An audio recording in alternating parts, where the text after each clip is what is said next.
بسم الله الرحمن الرحيم، والصلاة والسلام على أشرف الخلق أجمعين. النهاردة إن شاء الله هنحل المحافظة الرابعة، محافظة الغربية، إدارة شرق طنطا التعليمية. طبعا ده في مادة الدراسات الاجتماعية للصف الرابع الابتدائي. يلا نبدأ مع بعض. أمامك خريطة صماء. عايزني طبعا الخريطة أول سؤال ده سؤال مضمون، عايزاكم تركزوا. كل مرة بأكد إن سؤال الخريطة سؤال مضمون وسهل.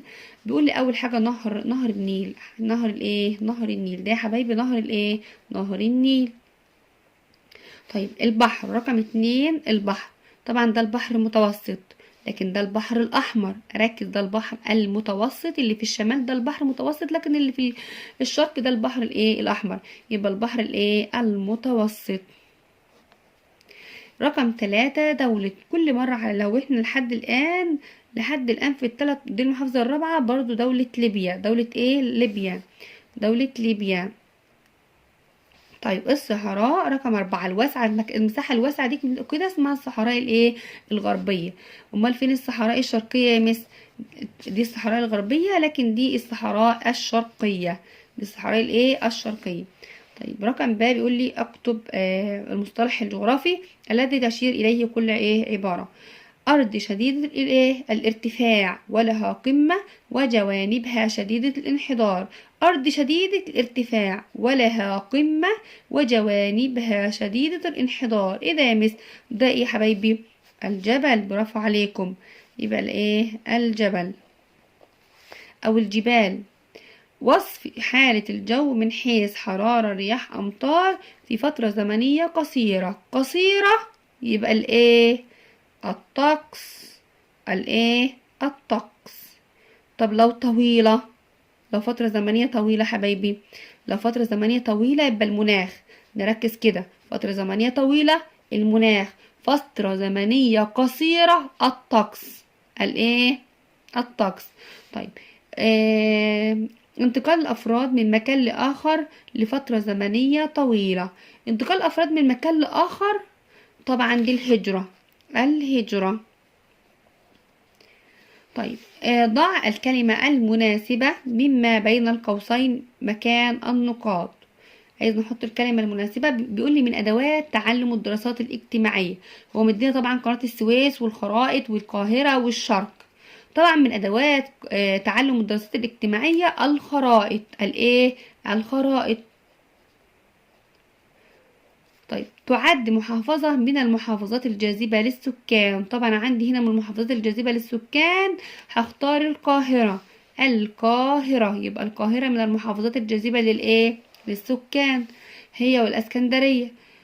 طيب تربط البحر الأحمر بالبحر المتوسط. ايه اللي بتربط البحر الأحمر بالبحر المتوسط يا حبايبي؟ قناة السويس. قناة السويس. هو جايب لي هنا واحدة زيادة، هما 3 وجايب لي 4 اختيارات.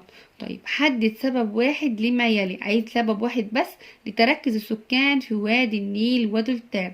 طبعا يا حبايبي توفر السكان في وادي النيل ودلتاه بسبب وفرة المياه العذبة والتربة الخصبة، وايه كمان؟ واستواء السطح وسهولة المواصلات. المواصلات.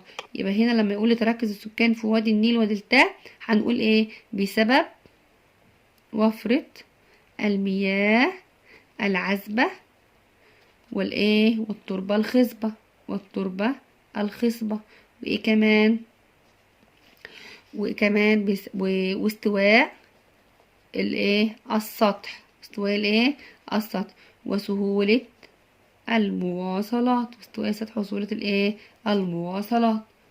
طيب بما او حدد سبب واحد لأهمية مفتاح الخريطة. هو احنا قلنا مفتاح الخريطة ده بيساعدنا في ايه؟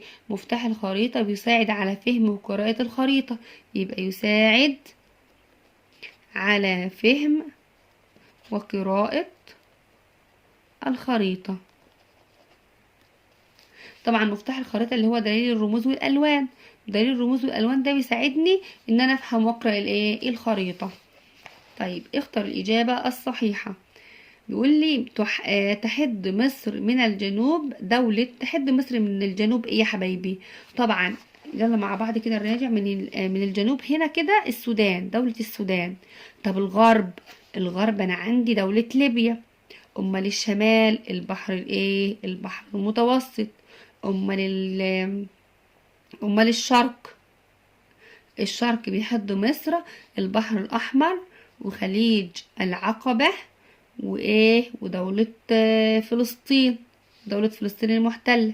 كمان مرة كده راجع الحدود مع بعض: من الجنوب دولة السودان، ومن الغرب دولة ليبيا، ومن الشمال البحر المتوسط، ومن الشرق عند البحر الأحمر وخليج العقبة ودولة فلسطين المحتلة.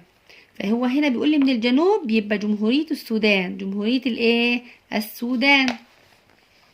من قارات العالم القديم: عند افريقيا ولا استراليا ولا انتاركتيكا ولا امريكا الشماليه؟ طبعا استراليا وانتاركتيكا وامريكا الشماليه دي كلها من قارات العالم الجديد، يبقى قارات العالم القديم أنا عندي افريقيا. تقوم مصر بعمل تعداد سكاني مره كل كام سنه يا حبايبي؟ كل 10 سنوات. كل 10 سنوات. طيب تعداد لو بالمره كده واحنا بنتكلم عن التعداد السكاني، التعداد السكاني ايه هي اهميته؟ يلا معايا كده: التعداد السكاني بيحدد احتياجاتنا من المستشفيات والمدارس والمصانع، وكمان التنبؤ بأعداد السكان اللي احنا هنوصل لها في المستقبل.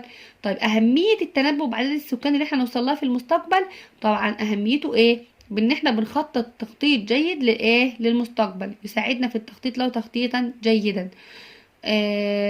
صوب ما تحته خط. السؤال اللي بعد كده: بدأت العصور التاريخية بمعرفة الإنسان الزراعة. طبعا يا حبايبي هنشيل الزراعة دي خالص، لأن العصور التاريخية بدأت بمعرفة الإنسان التاريخية، يبقى الكتابة، بمعرفة الإنسان الكتابة. طيب نجح الملك أحمس في توحيد البلاد. طبعا احنا ما خدناش هو مينا، الملك ملك مينا. السؤال اللي بعد كده عايزني بيقول لي اكتب كلمة صواب امام العبارة الصحيحة وكلمة خطأ امام العبارة غير الصحيحة.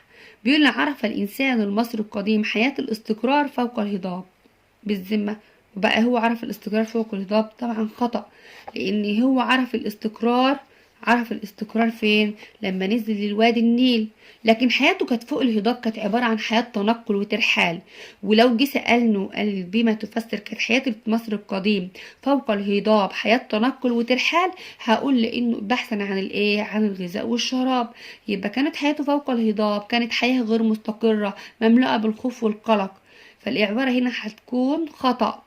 نهر النيل من أهم عوامل قيام الحضارة المصرية القديمة. طبعا صح، صواب. طيب صنع الإنسان المصري قديما ملابسه من القطن. طبعا يا حبايبي خطأ. أمال صنع ملابسه من طبعا صنعها من الكتان وجلود الحيوانات، الحيوانات. طيب أهمية النار للإنسان المصري القديم. النار مهمة ليه؟ استخدامها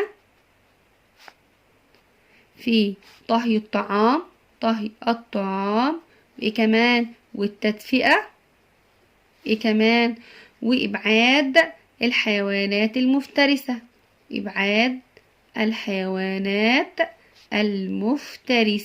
بعد الحيوانات المفترسة.